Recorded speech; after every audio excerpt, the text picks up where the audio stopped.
Mon top 10 des meilleures séries de manga que j'ai terminées en 2024.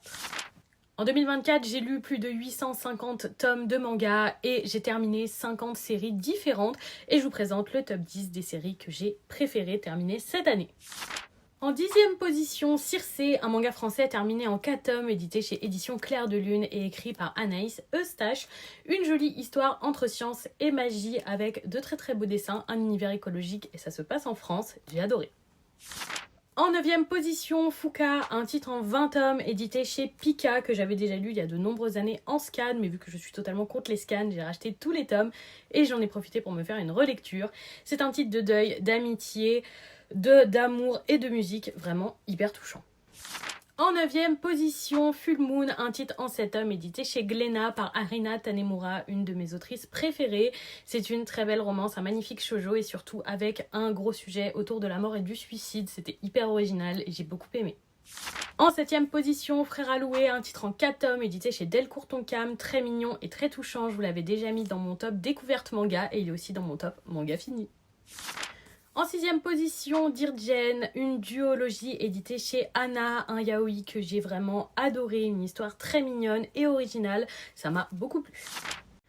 En 5e position, Live Forever, aussi une duologie éditée chez Cotoon et un webtoon adapté au format papier dans un style graphique incroyable, noir et blanc avec juste des touches de rouge, une histoire de deuil, de vampire, très intéressante et très touchante.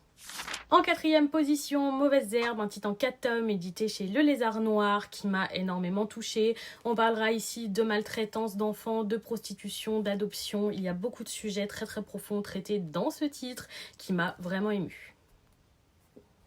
On arrive au podium et en 3e position, Horizon, édité chez Nazca, un titre en 3 tomes qui vraiment m'a bouleversée. C'est un récit de guerre qui est vraiment très prenant et que je recommande quand même pour un public averti.